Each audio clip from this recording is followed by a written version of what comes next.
तो ये स्वतंत्र हो सकता है, लेकिन अन्य सभी योनियों में जितने भी जीव आत्मा निवास करती है वो सब परायधीन है।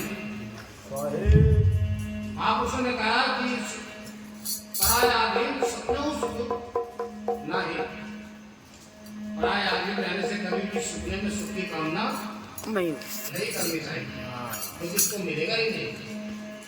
तो इसलिए प्रभु ने इसको मनुष्य शरीर दिया कि तुझे मौका, अवसर, समय है, ये भी तू अपने अतीत को जानना चाहता है, उसको पाना चाहता है, तो तू कुछ ऐसे कार्य कर कि अपने सांसारिक सभी संस्कारों से मुक्त करके अपने लक्ष्य को, अपने मंदिर को प्राप्त कर। वो मंदिर क्या है? ये जीवात्मा इस संसार में रहना भी चाहती है और रहना भी नहीं चाहती। तो महापुरुषों ने बताया कि इस मनुष्य को श्रेष्ठ तभी कहा जा सकता है जब ये श्रेष्ठ कर्म वाली स्वभाव की आत्मा बनेगी। संतों ने इस शरीर को, किसी ने महल, किसी ने बाग, किसी ने पिंजरा, अनेकों अनेकों नाम से इसका वर्णन किया। वो प्रभु सब में समाया हुआ है, वो मुझे भी समा गया, लेकिन मैं इन आंखों से सारे ब्रह्मांड को, सृष्टि को देखता हूँ, लेकिन कभी अपने आप को जानने का प्रयास नहीं करते हैं। उस परमपिता परमात्मा ने इस शरीर को इस तरह से बनाया कि उसमें कोई चूक नहीं। जहाँ पर आग लगानी थी वहां पर आग लगाई, जहाँ पर दिमाग लगाना था वहां दिमाग लगाया, जहाँ पर पैर लगाने थे वहां पर पैर लगाए। बड़े चतुराई से इसकी रचना की। तो संतों ने अपने आप को आध्यात्मिक क्षेत्र में उतर करके अपने अंतःकरण को निर्मल करके, अपनी अंतःचेतना को जागृत करके अपने आप में ध्यान करते हुए निहित हो गए। जो उन्होंने देखा, अनुभव किया, वो इस संसार के सामने सब बता दिया।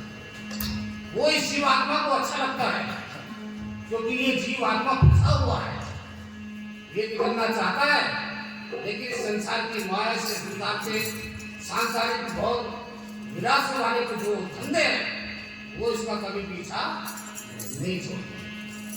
तो सत्संग में या मंदिर कथा में जाने से ये आत्मा कुछ समय के लिए सांसारिक प्रपंच से दूर हो जाता है, लेकिन कर्म बस ये फिर उसी में ही हो जाता है। लेकिन यदि इसका एक अभ्यास बना रहे तो ये कभी उस प्रभु से विमुख नहीं हो सकता। तो देखिए संत तुलसीदास जी ने कहा है,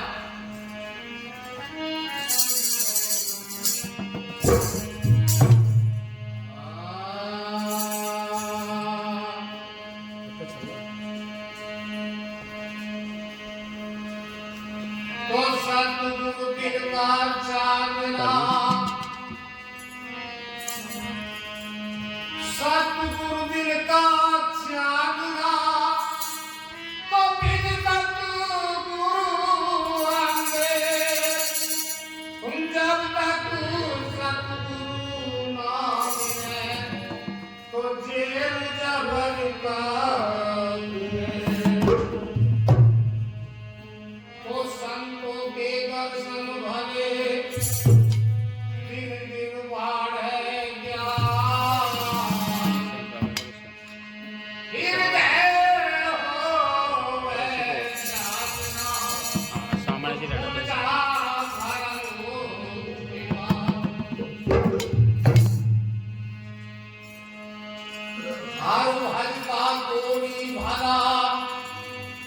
जाका पड़ तो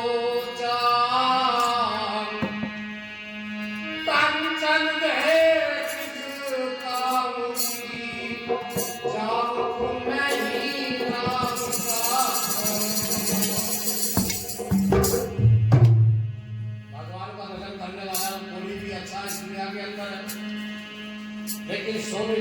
सुंदर काया पा करके यदि उसने सत्संग नहीं किया, यदि उसने भजन नहीं किया, यदि उसने अपने आप को जानने का प्रयास नहीं किया, तो समझो उसने कुछ नहीं किया। आप भजन नहीं कर सकते, आप ज्यादा बड़े पुण्य कार्य नहीं कर सकते हैं, लेकिन एक तो तुम्हारे हाथ में है कि तुम अपने परिवार में, अपने जनरेशन को, अपने बच्चों को अच्छे संस्कार दे सको। यदि आपने अपने बच्चों को अच्छे संस्कार दे दिए तो वो इस मनुष्य जीवन को सार्थक बनाएगा और आपको विजय दिलाएगा। तो गुरु महाराज ने, इस मालिक ने इस शरीर की जो रचना की है तो उसके बारे में बताया, कितना सुंदर वर्णन किया है।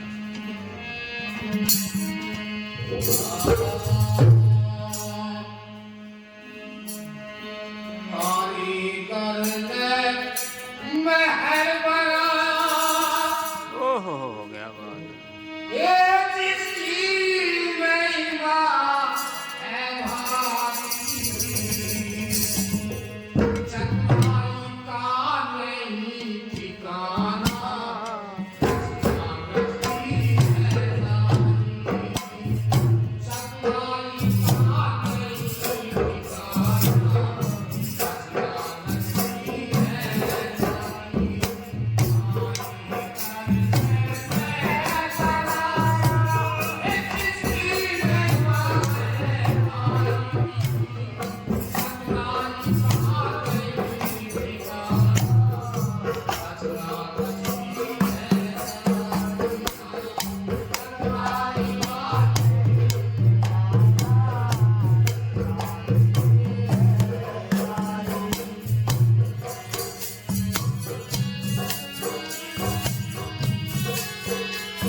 जिनको सहन करना स्वभाव नहीं।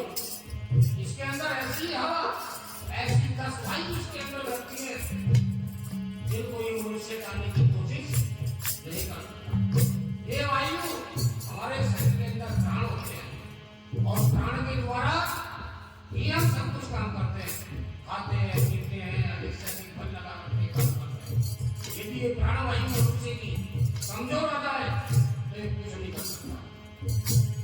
लेकिन ये बैठा हुआ चिंता के बजाय चिंतन करना शुरू कर दे तो उस मालिक की जो लीला है वो अंतर नहीं देते और अपने संख्या का समाधान भी उसको खुद ही मिल जाएगा।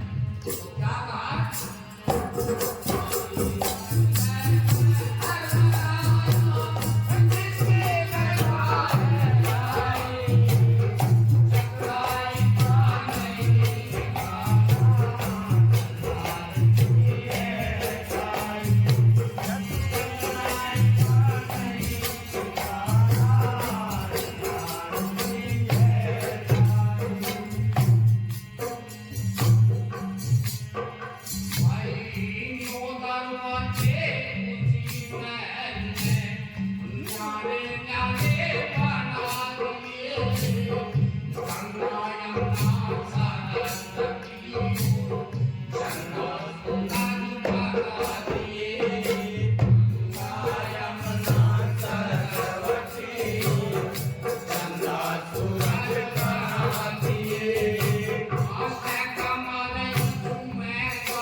लेकिन उनकी भेष बड़ी तो वो कभी नहीं चुकेंगे और ये घटना का अंजाम दे देंगे।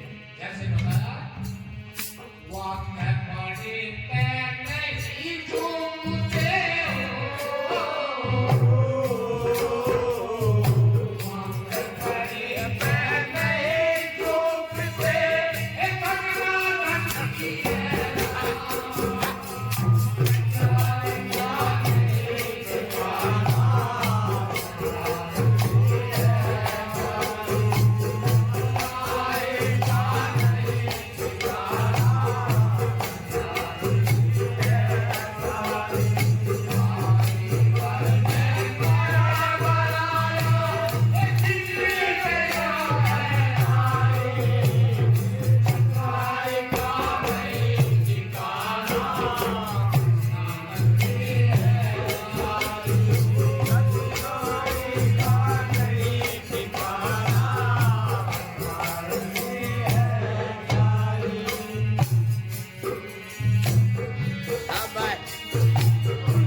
मैं कहती है ओढ़ पकड़ती।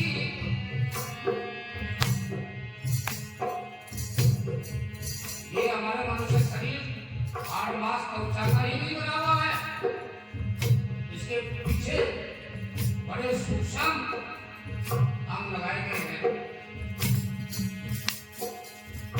72 करोड़ 72 लाख 10,202 नाड़ियां हमारे शरीर के अंदर निर्मित है। योगियों ने व्यक्ति की नाड़ी का अपना गहरा अध्ययन किया, साधना की है, तब उसको पता लगा है। आपसे खोपड़ी का ऑपरेशन करना पड़ जाएगा आपको, तो पहले ही लिखवा देता है, तो मर गया तो मेरी गारंटी कुछ नहीं। कोई परसेंट ही इस दिमाग को ऑपरेशन सक्षम हो सकते हैं, क्योंकि शरीर के अंदर इतनी सूक्ष्म नाड़ी है जो हम इन आंखों से देख नहीं सकते। तो दूरदर्शी का सहारा लेकर के ही वो डॉक्टर इसकी खोज करते हैं, उसका रिसर्च करते हैं।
काम करते हैं तो आप ऐसा कह सकते हैं, समझते हैं कि मैंने ये काम किया।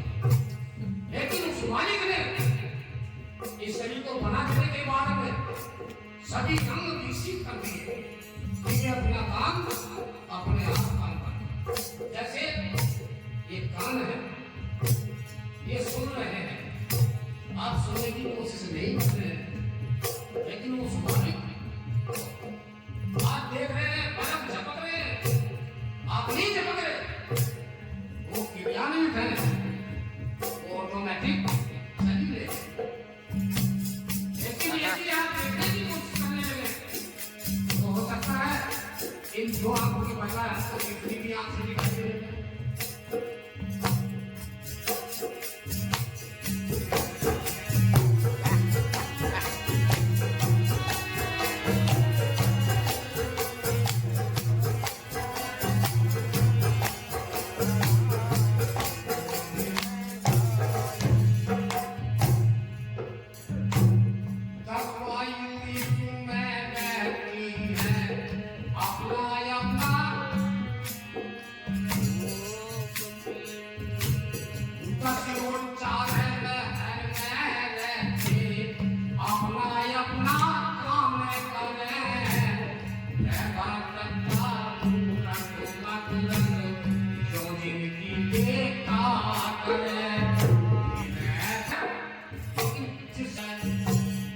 मानो